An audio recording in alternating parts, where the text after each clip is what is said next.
Sa Mateo, humayo kayo at ibahagi. Kaya po, salamat sa pakikinig ng mga salita ng Diyos. At katulad po na sinabi ko sa John 3:16, ang pag-ibig po ng Diyos ay para sa lahat. Hindi po namimili ang Panginoon.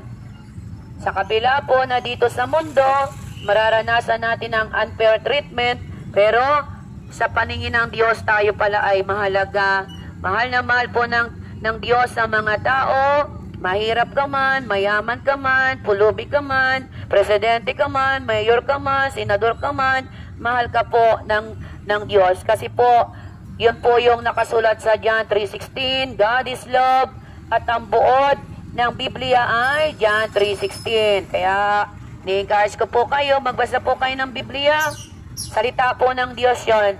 At ang Biblia po ay siya po yung basic instruction para tayo makapamuhay ng may kapayapaan, may pag-ibig, may pagpapala, spiritually, physically, emotionally. Nasa Biblia po pala matatagpuan ang lahat. Solusyon sa problema, kawalan ng pera, pagpapalang spiritual, lahat po. Kaya po, yung mga scientists, sila rin po ay binubuklat ang Biblia. Inaalam din po nila kung ano yung nakasulat sa Biblia.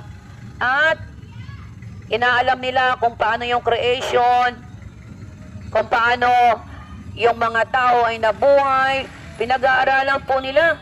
Kaya lamang po, sa mga scientists, hindi sila naniniwala na may Diyos. Marami po sa mga scientifico, atheists. Atheists, mga wala pong Diyos, kasi nga po, akala po nila, yung sarili nila ay sa kanila lang. Hindi po nila naintindihan na kung wala si Jesus Christ na nagbigay ng buhay, hininga, wala din po sila. At sa panahon po natin, matatalino po ang tao. Ang dami na po ngayong gumagawa ng robot.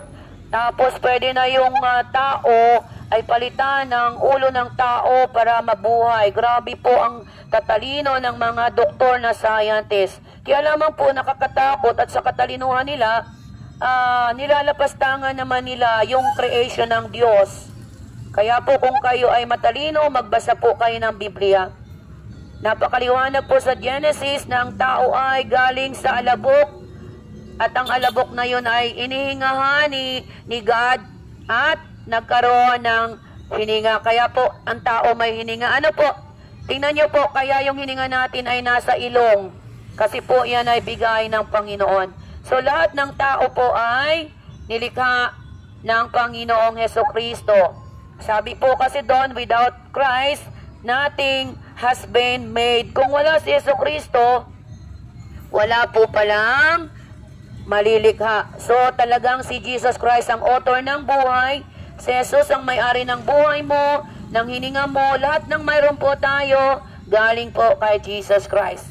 Kaya karapat dapat lang po na pasalamatan si Jesus sa araw-araw po nating buhay. Pagkagising natin sa umaga, pasalamatan po natin ang Panginoong Jesus, kasi nga po tayo ay ginigising pa.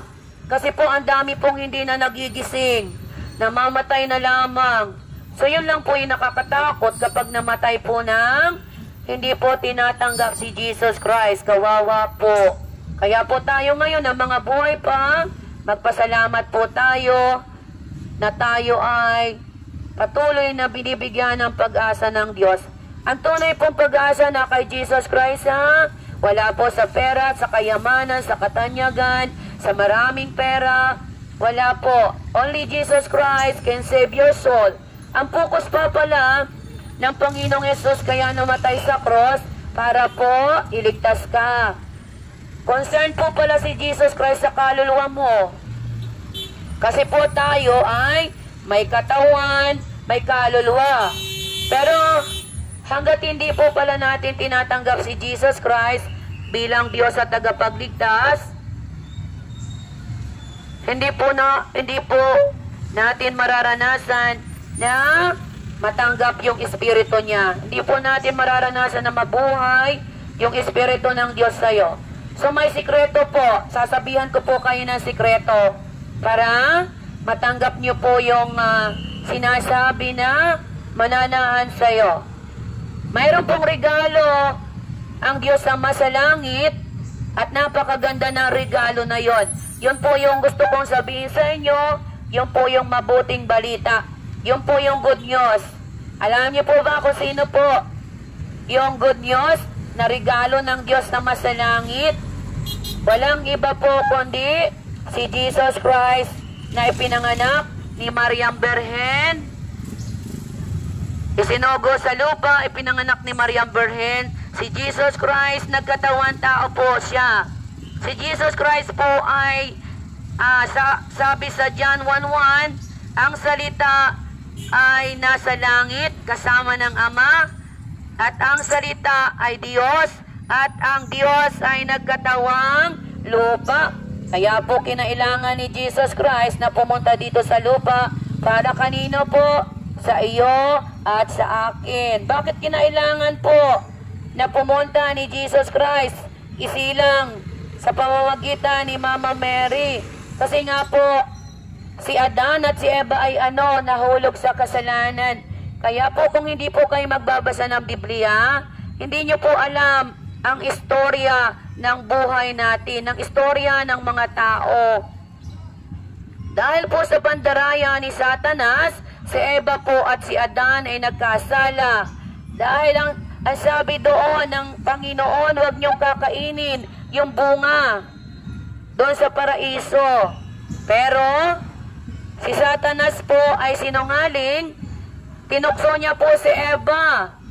Tinukso niya po si Eva, ang sabi kay Eva, kainin mo ang bunga na yan, hindi ka naman mamamatay. So kaya po si Eva, kinain yung bunga ng puno. At nung nakain niya yung bunga ng puno, tinawag po niya, ibinigay pa kay Adan. Kaya po pati si Adan ay nakakain ng bunga, at yung bunga po palang yon ay yun yung malalaman yung tama at mabuti. So nang nakain ni Eva at Adan yung prutas na pinagbabawal, alam niyo po ba ang nangyari? Nawala yung glory of God.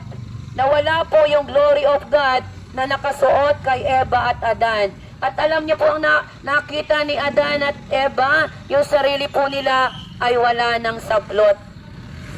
Nakita po nila na sila ay wala ng saplot. Kaya po, doon po nag-umpisa na magkasala ang tao. Nag-disobey po sila. Naging matigas po ang ulo ni Eva at Adan. Hindi po sila nakinig sa sinasabi ng Panginoon na huwag papakialaman yung bunga. Kasi yung bunga na yon ang maghahatid sa kanila sa kapahamakan. Kaya po nung nakakain sila ng bunga, hinanap sila ng Diyos sa paraiso sa Genesis. Sabi, nasaan kayo, Adan at Eva? Sabi ni Adan, dito po kami nagtatago. Panginoon, bakit kayo nagtatago? Ay kasi po si Eva, pinakailman yung bunga na pinagbabawal nyo at binigyan ako, kaya po kami nagtatago. Kasi po, kami po ay hubad. At doon pa lamang po sa Genesis, yung pag-ibig ng Diyos, yung kapatawaran ng Diyos ay naando na. Bakit? Humanap ang Panginoon ng dahon ng igos at tinagluban ang kanilang kahubaran sa harapan ng Diyos. Kaya po hanggang sa ngayon maraming tao ang matitigas ang ulo. Sila po ay may espiritu ng disobedience. Bakit? Yung po yung namana kay Eva at Adan. Hanggang ngayon maraming tao ang disobedience, kaya po marami ang napapahamak. Yun po ang istorya ng creation. Subalit, salamat sa kabila na nagkasala si Eva at si Adan, ang pag-ibig ng Diyos, ang pagliligtas ay kanyang isinagawa. Napakatagal na panahon, 2,000 years ago, isinakripisyo na, ibinigay na ni Jesucristo ang kanyang buhay para sa humanity. Hanggang ngayon, nag-o-offer pa rin ang Panginoon. Gusto na kayo. God bless you po. May mga babasahin po ako, kakaunti na lamang, mamaya ko na po ipamigay. So kaya po kung kayo magbabasa ng Biblia, makikita nyo kung gaano kadakila ang pag-ibig ng Diyos sa mga tao. Bagamat tayo makasalanan, pero naandun ang kamay ng Diyos. Naandun ang pag-ibig ng Diyos.